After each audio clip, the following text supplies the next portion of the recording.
और चलिए अब रुक करते हैं पंजाब से जुड़ी खबरों का।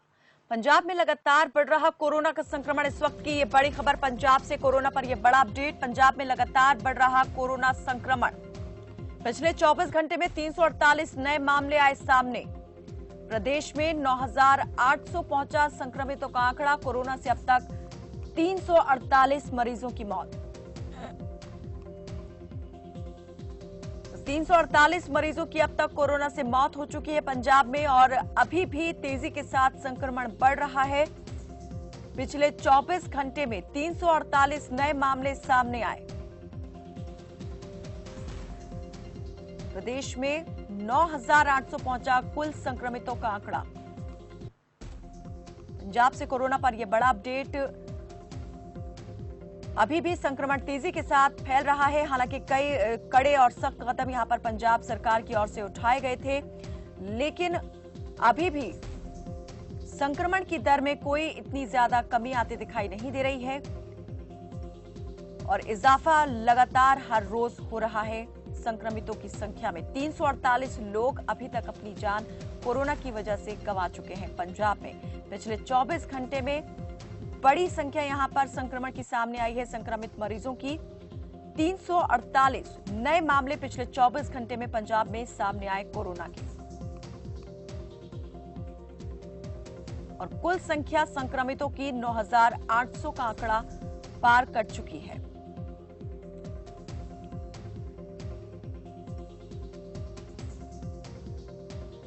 पंजाब सरकार ने कर्फ्यू भी यहां पर लगाया था। कर्फ्यू जैसा कड़ा कदम भी उठाया था अनलॉक की प्रक्रिया जब शुरू हुई थी, लेकिन उसके बाद भी संक्रमितों की संख्या अभी कम होने का नाम नहीं ले रही है। हालांकि कई जगह पर स्थिति बेहतर कही जा सकती है पंजाब में, लेकिन कई क्षेत्र ऐसे हैं, कई शहर ऐसे हैं जहां पर अभी भी संक्रमण तेजी के साथ फैल रहा है, बढ़ रहा है। ज्यादा जानकारी देंगे संगरूर से हमारे जुड़े सहयोगी टोनी शर्मा। टोनी, आपसे ज्यादा इस पर चाहेंगे जानकारी दें जरा।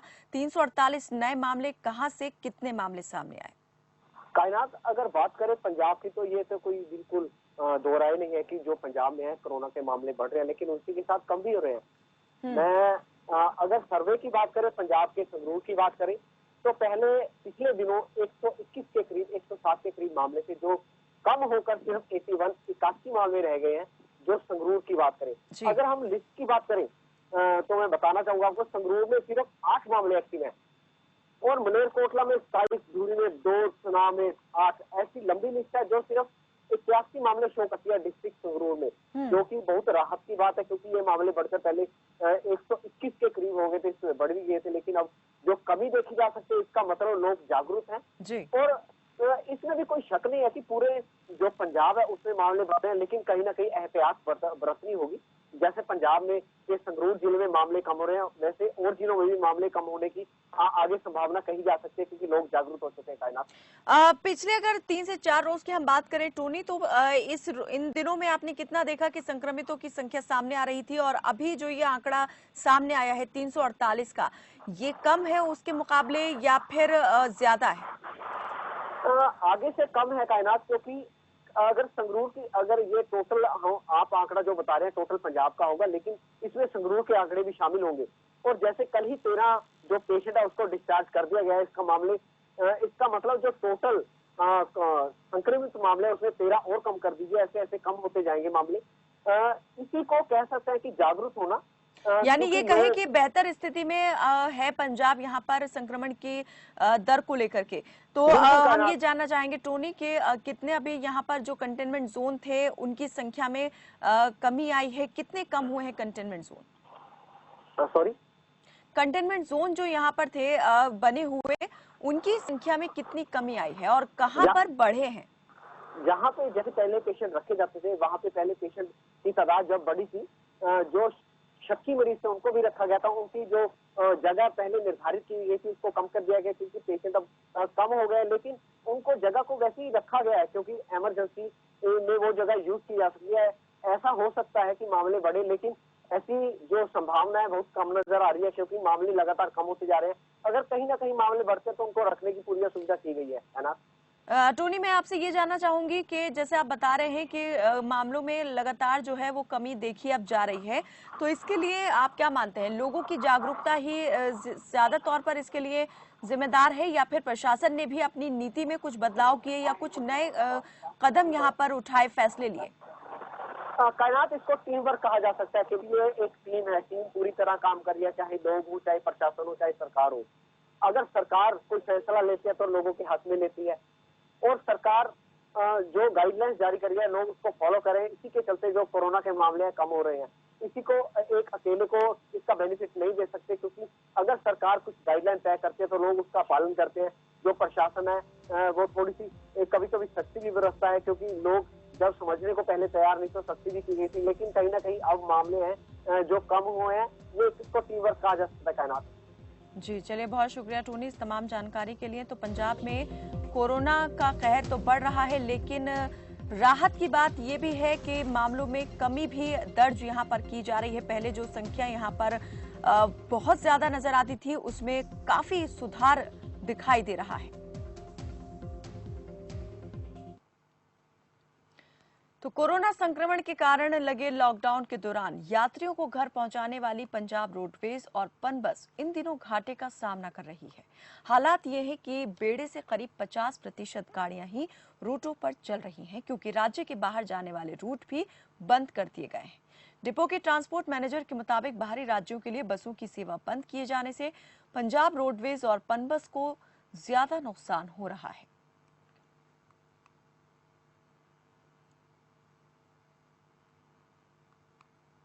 कोविड-19 ਜਿਹੜਾ ਉਹਦੇ ਕਰਕੇ ਜਿਹੜਾ ਸਵਾਰੀਆਂ ਅੱਗੇ ਨੂੰ ਘਟੀਆਂ ਨੇ ਤੇ ਬੱਸ ਸਰਵਿਸ ਵੀ ਅੱਗੇ ਨੂੰ ਘਟ ਸ਼ੁਰੂ ਹੋਈ ਹੈ, ਜਿਹੜੀ ਚੱਲ ਰਹੀ ਹੈ ਉਹ ਵੀ ਘਟ ਚੱਲ ਰਹੀ ਹੈ ਤੇ ਉਹਦੇ ਨਾਲ ਨੈਚੁਰਲੀ ਹੈ ਵੀ ਸਰਕਾਰ ਨੂੰ ਥੋੜਾ ਬਹੁਤਾ ਲਾਸ ਤਾਂ ਹੋ ਰਿਹਾ। ਸਾਡੇ ਕੋਲ ਪੈਸੇਂਜਰ ਘਟ ਨੇ, ਬੱਸਾਂ ਵੀ ਘਟ ਚੱਲਦੀਆਂ ਨੇ। कोरोना तो पहला ਜਿਹੜੀਆਂ ਬੱਸਾਂ ਚੱਲਦੀਆਂ ਸੀ ਪਨ ਬੱਸ ਦੀਆਂ ਪੰਜਾਬ ਰੋਡਵੇਜ਼ ਦੀਆਂ 1.5 ਕਰੋੜ ਰੁਪਏ ਦੀ ਆਮਦਨ ਸੀਗੀ ਪੂਰੇ ਪੰਜਾਬ ਦੀ ਰੋਜ਼ਾਨਾ ਦੀ। ਉਸ ਤੋਂ ਬਾਅਦ ਲੋਕਡਾਊਨ ਦੌਰਾਨ ਇਹ ਆਮਦਨ ਸਾਰੀ ਬੰਦ ਹੋ ਗਈ। ਜੋ ਪ੍ਰਵਾਸੀਆਂ ਨੂੰ ਛੱਡਣਾ ਜਾਂ ਯਾਤਰੀਆਂ ਨੂੰ ਲੈ ਕੇ ਆਉਣਾ ਵੱਖ-ਵੱਖ ਸਟੇਟਾਂ 'ਚੋਂ, ਇਹ ਸਾਰੀਆਂ ਸਰਕਾਰ ਦੀਆਂ ਹੁਕਮਾਂ ਮੁਤਾਬਕ ਜਾਂਦੀਆਂ ਰਹੀਆਂ। ਉਸ ਤੋਂ ਬਾਅਦ ਸਰਕਾਰ ਨੇ ਹੁਣ ਕੁਝ ਬੱਸਾਂ ਚਲਾਉਣ ਦੀ ਜਿਹੜੀ ਛੂਟ ਦਿੱਤੀ ਆ ਉਹ ਸਿਰਫ ਪੰਜਾਬ 'ਚ ਆ, ਕਿਉਂਕਿ ਜ਼ਿਆਦਾਤਰ ਜਿਹੜੀ ਪੰਜਾਬ ਰੋਡਵੇਜ਼ ਪਨ ਬੱਸ ਦੀ ਸਰਵਿਸ ਸੀਗੀ ਆਊਟ ਆਫ ਸਟੇਟ, ਜਿਵੇਂ ਕਿ ਹਰਿਆਣਾ, ਹਿਮਾਚਲ, ਯੂਪੀ ਤੇ ਇੱਧਰ ਨੂੰ ਰਾਜਸਥਾਨ ਵਗੈਰਾ ਚੱਲਦੀਆਂ ਸੀਗੀਆਂ, ਜਿਸ ਕਾਰਨ ਲੋਕਡਾਊਨ ਕਾਰਨ ਜਿਹੜੀਆਂ ਵੱਖ-ਵੱਖ ਸਟੇਟਾਂ 'ਚ ਗੱਡੀਆਂ ਨਹੀਂ ਜਾ ਰਹੀਆਂ, ਉਹ ਸਾਰਾ ਘਾਟਾ ਪੈ ਰਿਹਾ। ਅੱਜ ਜਿਹੜੀ ਆਮਦਨ ਹੈ ਉਹ ਸਿਰਫ ਪੰਜਾਬ ਦੀ ਆ ਰਹੀ ਹੈ। ਲਗਭਗ ਤੀਜਾ ਹਿੱਸਾ 30 ਤੋਂ 40 ਲੱਖ ਰੁਪਈਆ ਆਮਦਨ ਰੋਜ਼ਾਨਾ ਦੀ ਪਨ ਬੱਸ ਨੂੰ ਹੋ ਰਹੀ है। लॉकडाउन के दौरान कर्ज की किश्तें न मिलने पर अब फाइनेंस कंपनियों की ओर से घरों में जाकर महिलाओं को किस्तों के लिए परेशान किया जा रहा है और उन्हें धमकी दी जा रही है कि अगर कर्ज की किश्तें नहीं दी तो घर का सामान उठा लिया जाएगा।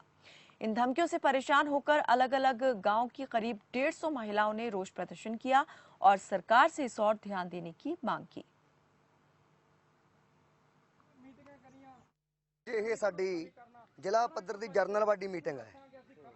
ਜਰਨਲ ਬਾਡੀ ਮੀਟਿੰਗ ਹੈ ਕਿਉਂਕਿ ਪੂਰੇ ਪੰਜਾਬ ਦੇ ਵਿੱਚ ਹੀ ਨਹੀਂ, ਪੂਰੇ ਭਾਰਤ ਦੇ ਵਿੱਚ ਮਾਈਕਰੋ ਫਾਈਨਾਂਸ ਕੰਪਨੀਆਂ ਦਾ ਜਿਹੜਾ ਜਾਲ ਹੈ, ਹੁਣ ਲਾਕਡਾਊਨ ਦੇ ਵਿੱਚ ਲੋਕਾਂ ਦੇ ਸਾਰੇ ਕੰਮ ਧੰਦੇ ਬੰਦ ਹੋ ਗਏ। ਇਸ ਸਮੇਂ ਸਾਡੀ ਮੰਗ ਹੈਗੀ ਵੀ ਸਾਡੀਆਂ ਬੀਬੀਆਂ ਦੇ ਸਿਰ, ਸਾਡੀਆਂ ਮਾਵਾਂ ਦੇ ਸਿਰ, ਸਾਡੇ ਭੈਣਾਂ ਦੇ ਸਿਰ ਚੜਿਆ ਕਰਜ਼ਾ ਸਰਕਾਰ ਮਾਫ ਕਰੇ। ਕਿਸ ਤਰ੍ਹਾਂ ਦਾ ਕਰਜ਼ਾ? ਇਹ ਮਾਈਕਰੋ ਫਾਈਨਾਂਸ ਕੰਪਨੀਆਂ ਦਾ ਕਰਜ਼ਾ ਹੈ, ਵਿੱਚੋਂ ਥੋੜੀ ਬਹੁਤੀ ਗਿਣਤੀ 'ਚ ਸਰਕਾਰੀ ਬੈਂਕਾਂ ਦਾ ਵੀ ਕਰਜ਼ਾ ਹੈ ਸਾਡਾ। ਕਿਉਂਕਿ ਇਸ ਕਰਕੇ ਅਸੀਂ ਕਰਜ਼ਾ ਮਾਫੀ ਦੀ ਮੰਗ ਉਠਾ ਰਹੇ ਹਾਂ, ਕਿਉਂਕਿ ਭਾਰਤ ਸਰਕਾਰ ਨੇ ਲਾਕਡਾਊਨ ਹੋਣ ਸਾਰ ਭਾਰਤ ਦੇ ਅਮੀਰਾਂ ਦਾ, ਭਾਰਤ ਦੇ ਪੂੰਜੀਪਤੀਆਂ ਦਾ 68,607 ਕਰੋੜ ਰੁਪਇਆ ਮਾਫ ਕਰਤਾ। ਸਾਡੀ ਜਿਹੜੀ ਮੰਗ ਹੈਗੀ ਇਹ ਸਮਾਜਿਕ ਵਿਤਕਰੇਬਾਜ਼ੀ ਕਰਨਾ ਸਰਕਾਰ ਸਾਡੇ ਲੋਕਾਂ ਨਾਲ ਬੰਦ ਕਰੇ। ਜੇ ਭਾਰਤ ਦੀ ਸਰਕਾਰ ਅਮੀਰਾਂ ਦਾ ਕਰਜ਼ਾ ਮਾਫ ਕਰ ਸਕਦੀ ਹੈ ਤਾਂ ਵੀ ਭਾਰਤ ਦੀ ਸਰਕਾਰ ਗਰੀਬਾਂ ਦਾ ਕਰਜ਼ਾ भी माफ करे। जहां एक और किसान मुनाफे के लिए अंधाधुंध रासायनिक खादें और कीटनाशक का उपयोग करते हैं, तो वहीं तरनतारन के किसान जुगराज सिंह ने बिना खाद और दवाइयों से कई तरह की सब्जियां उगाई हैं, जिससे लोगों को बीमारियों से बचाया जा सके। देखिए रिपोर्ट।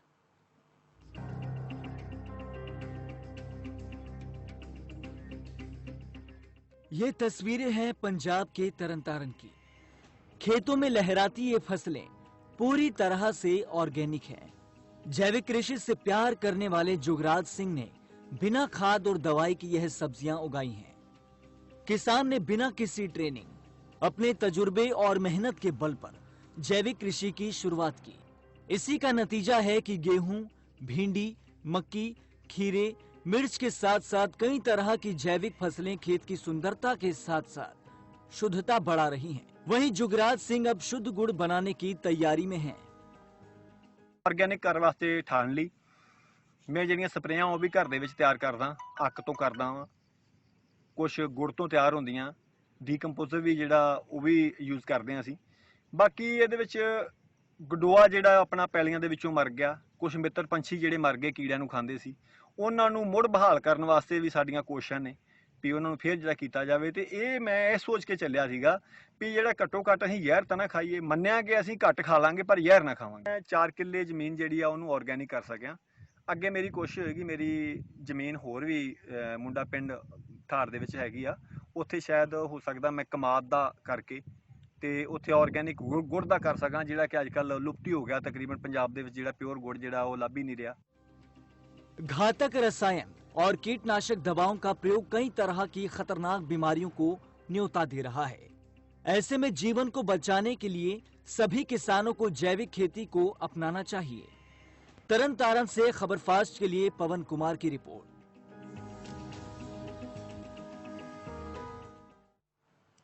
13 अप्रैल 1919 को हुए जलियांवाला बाग के खूनी खेल को 100 साल हो चुके हैं और 100 साल बाद आखिरकार जलियांवाला बाग का नवीनीकरण हुआ है। अब आने वाले यात्री हिंदी, पंजाबी और इंग्लिश में 5 मिनट का लाइट एंड साउंड शो भी यहां देख पाएंगे, जिसमें जलियांवाला बाग के इतिहास के बारे में लोगों को बताया जाएगा। शुक्रवार को राज्यसभा मेंबर श्वेत मलिक जलियांवाला बाग पहुंचे, जहां उन्होंने कांग्रेस पर निशाना साधा और कहा कि जलियांवाला बाग के ट्रस्ट के मेंबर जवाहरलाल नेहरू से लेकर अंबिका सोनी तक रहे हैं, लेकिन आज तक जलियांवाला बाग के लिए उनकी तरफ से कुछ नहीं किया गया।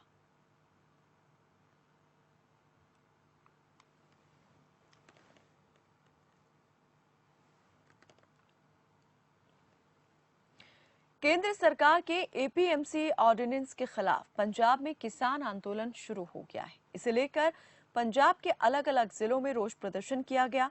आपकी टीवी स्क्रीन पर यहां 2 तस्वीरें दिखाई दे रही हैं। पहली फिरोजपुर की है और दूसरी मोगा की, जहां किसान यूनियन ने प्रदर्शन किया और सरकार के खिलाफ जमकर नारेबाजी की और कहा कि किसी भी हाल में इस ऑर्डिनेंस को पास नहीं होने दिया जाएगा।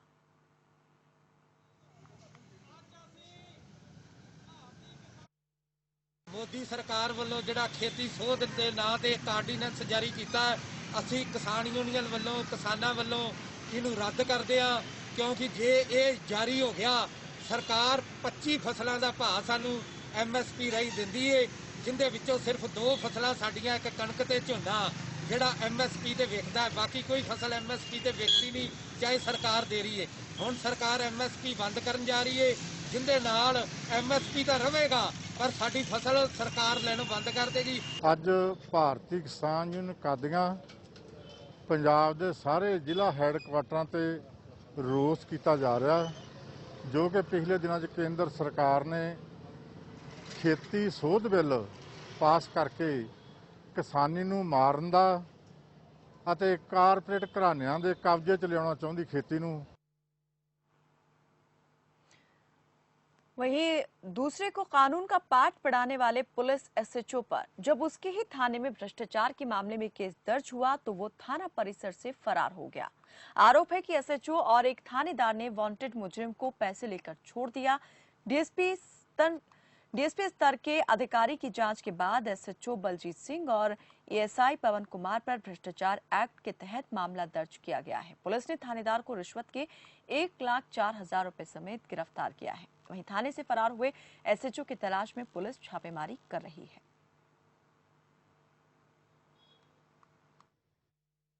ਜਿਹੜਾ ਦਵਿੰਦਰ ਹੈ ਉਹ ਕਿਸੇ 307 ਦੇ ਪਰਚੇ 'ਚ ਵਾਂਟਡ ਹੈਗਾ। ਉਹ ਜਿੰਨੀ ਕੁ ਮੇਰੇ ਕੋਲ ਸਾਡੇ ਕੋਲ ਸੀਕ੍ਰੀਟ ਇਨਫੋਰਮੇਸ਼ਨ ਇਹੀ ਆਈ ਵੀ ਜਦੋਂ ਉਹਨਾਂ ਨੇ ਦਵਿੰਦਰ ਨੂੰ ਛੱਡਿਆ, ਦਵਿੰਦਰ ਨੂੰ ਇਹਨਾਂ ਨੂੰ ਚਾਹੀਦਾ ਸੀ ਜਾਂ ਤਾਂ ਦਵਿੰਦਰ ਨੂੰ ਇਸੇ ਪਰਚੇ 'ਚ ਜਿਹੜਾ 314 ਨੰਬਰ ਦਰਜ ਜਗਦੀਪ ਸਿੰਘ ਨੇ ਕਰਾਇਆ, ਜਾਂ ਤਾਂ ਉਹਦੇ 'ਚ ਇਹਨੂੰ ਅਰੈਸਟ ਕਰਕੇ ਜੇਲ੍ਹ ਭੇਜ ਦੇ ਜਾਂ ਉਹਨੂੰ ਨੋਮੀਨੇਟ ਕਰ ਦੇ। ਇਹਨਾਂ ਨੇ ਨੋਮੀਨੇਟ ਕਰਨ ਦੀ ਬਜਾਏ ਉਹਨਾਂ ਨੂੰ ਛੱਡ ਦਿੱਤਾ ਦਵਿੰਦਰ ਨੂੰ। ਜਦੋਂ ਕਿ ਇਹ ਗੱਲ ਸਾਹਮਣੇ ਹੋ ਗਈ ਸੀ ਵੀ ਜਿਹੜਾ ਦਵਿੰਦਰ ਹੈ ਉਹ ਕਿਤੇ ਹੋਰ ਪੁਲਿਸ ਨੂੰ ਵਾਂਟਡ ਹੈ। ਇਹਦੇ 'ਚ 2 ਬੰਦਿਆਂ ਦੇ ਖਿਲਾਫ ਅਸੀਂ ਇਹ ਸੀਕ੍ਰੀਟ ਇਨਫੋਰਮੇਸ਼ਨ 'ਤੇ ਮੈਂ ਮੁਕੱਦਮਾ ਦਰਜ ਕੀਤਾ। ਇਹਦੇ 'ਚ sub inspector Baljit Singh SHO city ਤੇ ਦੂਸਰੇ ਹੈਗੇ ਨੇ ਪਵਨ ਕੁਮਾਰ ASI। ਇਹ ਮੁਕੱਦਮੇ ਦਾ ਤਫਤੀਸ਼ੀ ਅਫਸਰ ਹੈ, ਪੋਸਟਡ ਹੈਗਾ ਚੌਂਕੀ ਬੱਸ ਸਟੈਂਡ। ਪਵਨ ਕੁਮਾਰ ਨੂੰ ਅੱਜ ਦਿਨੇ ਅਸੀਂ ਅਰੈਸਟ ਕਰ ਲਿਆ। ਇਹਦੇ ਕੋਲ 1,05,000 ਰੁਪਏ ਰਿਕਵਰ ਹੋਇਆ। ਬਲਜੀਤ ਸਿੰਘ ਅਜੇ ਗੈਰ ਹਾਜ਼ਰ ਹੈ, ਉਹਦੇ ਫੋਨ ਸਵਿਚ ਆਫ ਨੇ। ਉਹਦੀ ਅਰੈਸਟ ਲਈ ਅਸੀਂ ਟਰਾਈ ਕਰ ਰਹੇ ਹਾਂ। ਮੈਂ ਇੱਥੇ ਦੱਸਣਾ ਚਾਹੁੰਦਾ ਕਿ ਅਸੀਂ ਜਿਹੜਾ SHO city Barnala SI Baljit Singh ਤੇ ਇੱਕ ASI ਪਵਨ ਕੁਮਾਰ ਜਿਹੜਾ ਕਿ ਬੱਸ ਸਟੈਂਡ ਚੌਕੀ ਦੇ ਵਿੱਚ ਤੈਨਾਤ ਸੀਗਾ, ਅਸੀਂ ਇਹਨਾਂ ਦੋਨਾਂ ਦੇ ਵਿਰੁੱਧ FIR number 347 under section 7 prevention of corruption act 1988 ਅਤੇ 221 IPC ਦਰਜ ਰਜਿਸਟਰ ਕੀਤਾ ਹੈਗਾ। ਇਹ ਕਰਪਸ਼ਨ ਦਾ ਮਾਮਲਾ ਹੈਗਾ ਤੇ ਉਸ ਦੇ ਵਿੱਚ ਅਸੀਂ ਇਹਦਾ ਸੰਗਿਆਨ ਲੈਂਦੇ ਹੋਏ, ਕਿਉਂਕਿ ਜ਼ੀਰੋ ਟੋਲਰੈਂਸ ਪਾਲਿਸੀ ਹੈ ਮਾਨਯੋਗ CM ਸਾਹਿਬ ਦੀ ਤੇ DGP ਸਾਹਿਬ ਦੀ against corruption, so we have registered a case against them. Barnala के गुरुद्वारा बीबी प्रधान कौर में श्रोमणी गुरुद्वारा प्रबंधक कमेटी के अध्यक्ष गोविंद सिंह लोंगोवाल ने एक एकड़ जमीन में जंगल लगाए। इस मौके पर SGPC प्रधान ने कहा कि जिले में बीबी प्रधान कौर गुरुद्वारा में जंगल लगाने की शुरुआत की गई है और पूरे पंजाब में श्रोमणी गुरुद्वारा प्रबंधक कमेटी के 50 गुरुद्वारों में 1-1 एकड़ में जंगल लगाए जाएंगे।